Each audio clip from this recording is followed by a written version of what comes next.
दिल्ली के रामलीला मैदान में आज दुनिया का सबसे बड़ा योग महोत्सव होगा, जिसमें स्वामी रामदेव के साथ नरेंद्र मोदी भी मंच साझा करेंगे।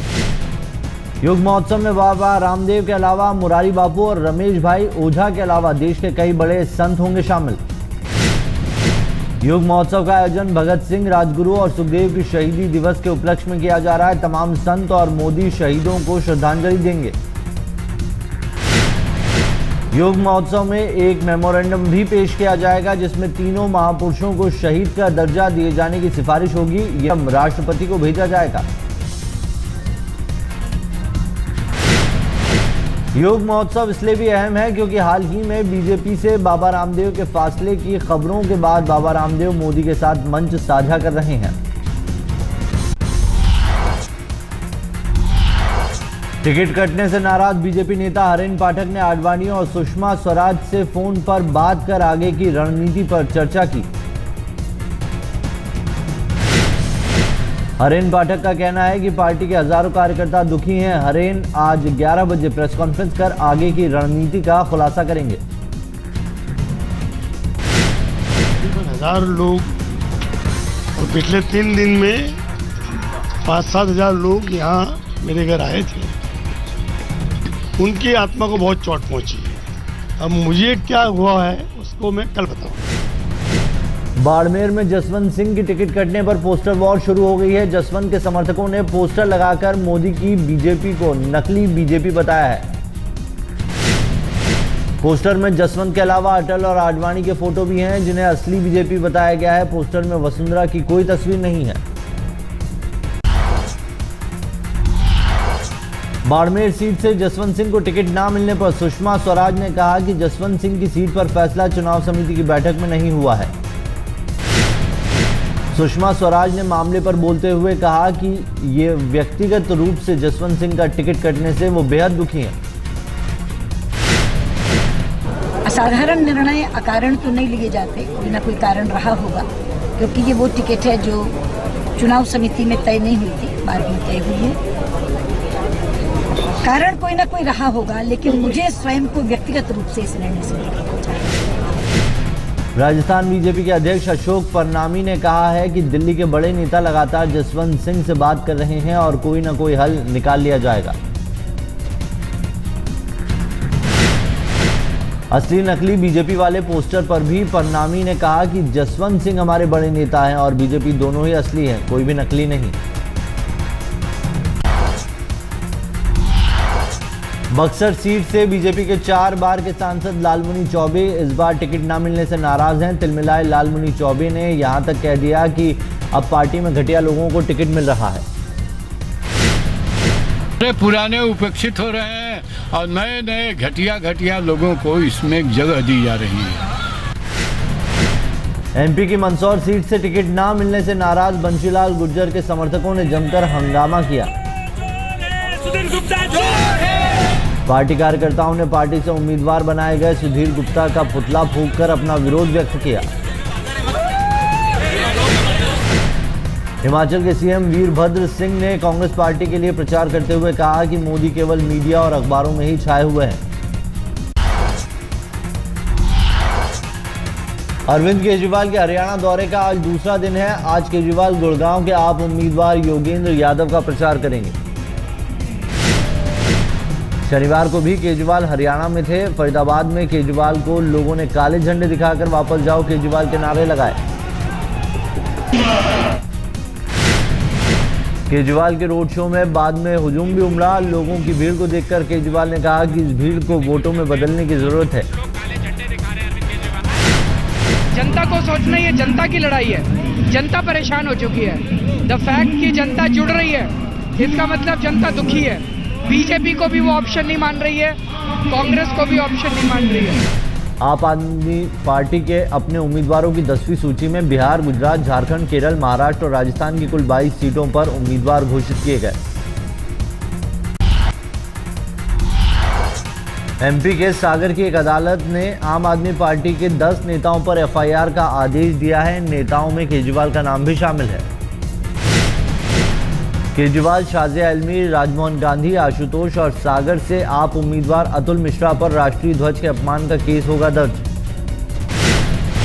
समाज सेवी अन्ना हजारे शनिवार को अमृतसर के स्वर्ण मंदिर पहुंचे। अन्ना ने कहा कि गुरु ग्रंथ साहब की विचारधारा हमें सही दिशा दे सकती है।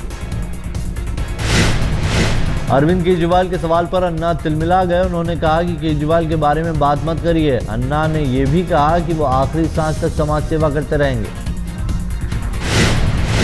कांग्रेस ने एमपी के लिए स्टार प्रचारकों की लिस्ट जारी की है। लिस्ट में सोनिया, मनमोहन, राहुल, मोहन प्रकाश, दिग्विजय समेत एमपी के कई बड़े नेताओं के नाम शामिल हैं। दिल्ली विधानसभा चुनावों में आपकी टिकट पर कालकाजी सीट से चुनाव लड़ने वाले धर्मवीर सिंह शनिवार को बीजेपी में शामिल हो गए। आप नेता धर्मवीर सिंह 2000 वोट से विधानसभा चुनाव हार गए थे। धर्मवीर का कहना है कि आम आदमी पार्टी मुद्दों से भटक गई है।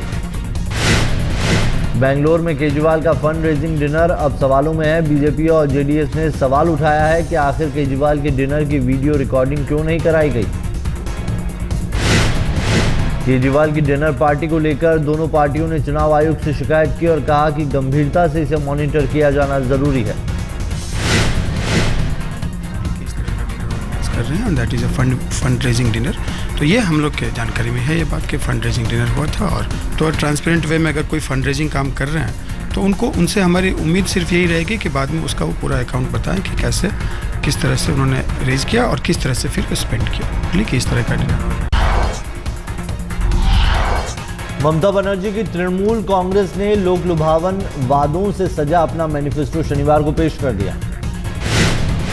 ममता ने मोदी पर हमला करते हुए बीजेपी के चंदा इकट्ठा करने के तरीकों पर भी सवाल उठाए। ममता ने कहा कि कोई पार्टी रैली में शामिल होने की टिकट कैसे लगा सकती है। ममता बनर्जी ने चंदा इकट्ठा करने के लिए केजरीवाल के डिनर प्लान पर भी हमला बोला। कोलकाता में टीएमसी और लेफ्ट कार्यकर्ताओं के बीच हुई झड़प। दोनों पक्षों के बीच झड़प में 10 लोग हो गए घायल। जालंधर के गोराया थाना की पुलिस ने 10 ट्रकों से भरी 11,000 पेटी से ज्यादा अवैध शराब बरामद की है।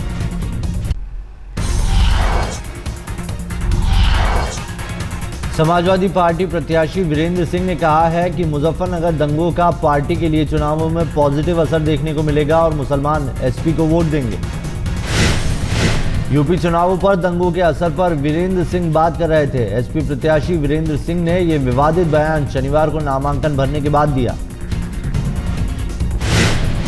दंगा चूंकि विशेष क्षेत्र में जिसमें हुआ था, मैं अनुरोध करना चाहूँगा उन गांव में जाकर देखिए। आज कादी राणा सुबह था, उन्हें बाहर कर दिया गया। वहाँ एक भी वोट, चूंकि दंगा जब हुआ था कभी हिंदुस्तान में नहीं, किसी प्रदेश में कहीं ऐसी मदद नहीं हुई जो माननीय मुलायम सिंह जी ने की।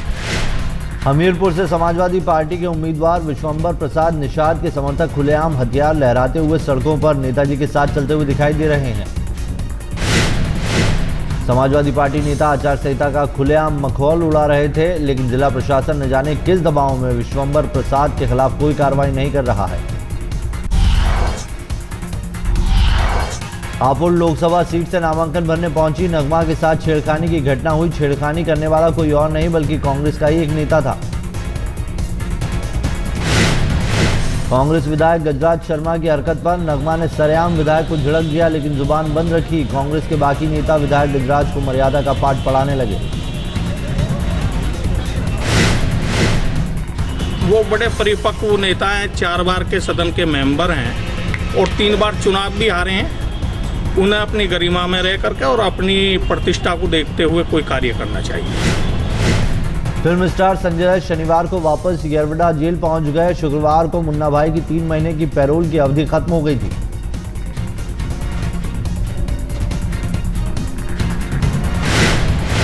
संजय दत्त के येरवडा जेल के लिए निकलते ही पत्नी मान्यता दत्त रो पड़ी। मान्यता की बीमारी के आधार पर ही कोर्ट ने संजय दत्त को पैरोल दिया था। दिल्ली में एक नए बंटी और बबली की तलाश पुलिस कर रही है। दोनों ने लाजपत नगर के इलेक्ट्रॉनिक शोरूम को 1,86,000 रुपए का चूना लगाया है। दोनों ने शोरूम में घंटों तफसील से बिताकर 2 एसी, 1 फ्रिज और 2 एलईडी खरीदे और पैसे एक लोन क्रेडिट कार्ड से कर डिलीवरी भी ले ली।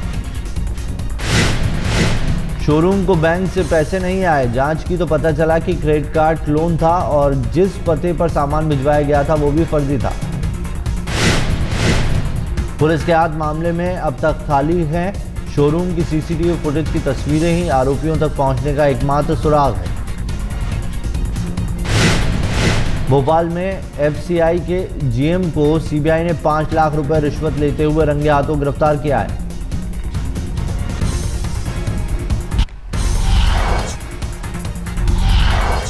रेलवे में महिलाओं की सुरक्षा की एक बार फिर से पोल खुल गई है। कामायनी एक्सप्रेस ट्रेन के टीटी पर ही एक महिला ने रेप की कोशिश का मामला दर्ज कराया है। आरोप है कि यह महिला जनरल सीट का टिकट लेकर एक खाली रिजर्व बोगी में चढ़ गई थी। इस बात पर पहले टीटी ने महिला के साथ बदतमीजी की और फिर रेप की कोशिश की।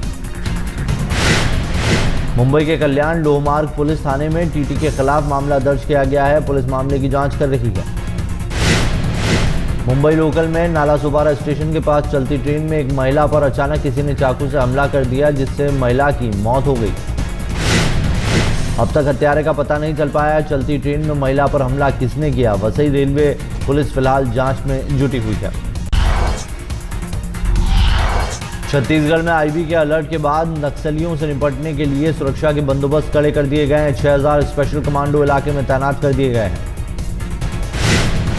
सुरक्षा की कमान 40 आईपीएस अफसरों को सौंपी गई है। इसके अलावा केंद्रीय सुरक्षा बलों की करीब 300 कंपनियां भी तैनात की गई हैं।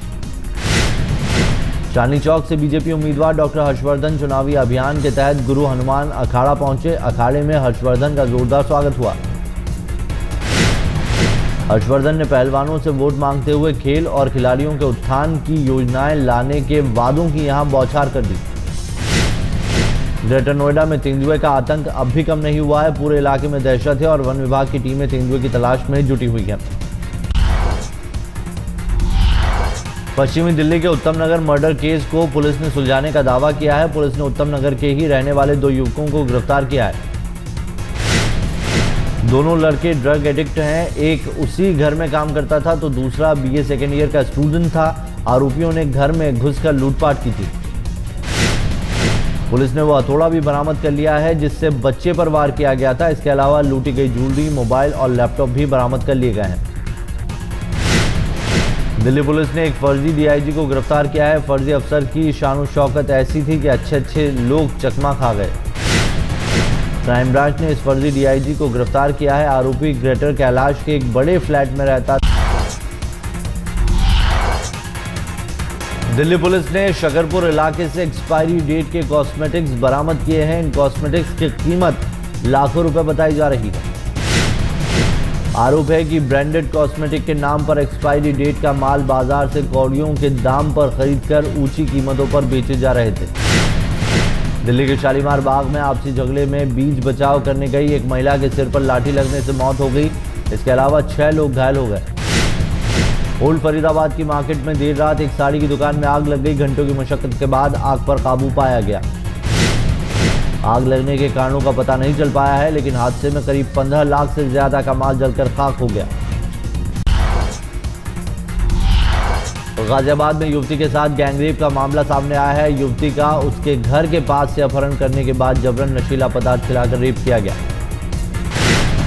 वारदात को अंजाम देने के बाद सुबह साहिबाबाद में युवती को अज्ञात जगह पर फेंक दिया गया। बाद में युवती ने थाने पहुंचकर शिकायत दर्ज कराई। महिला के मुताबिक वारदात को 5 लोगों ने अंजाम दिया, जिनमें से 2 उसकी पहचान के हैं। पुलिस सभी आरोपियों की तलाश कर रही है। गाजियाबाद के एक बीजेपी नेता की उसी के दामाद ने हत्या कर दी। हत्या करने के बाद दामाद ने पुलिस थाने पहुंचकर सरेंडर भी कर दिया। दामाद का कहना है कि उसका ससुर उसकी पत्नी को नेताओं को खुश करने के लिए कहता था, इसीलिए उसने उसे गोली मार दी।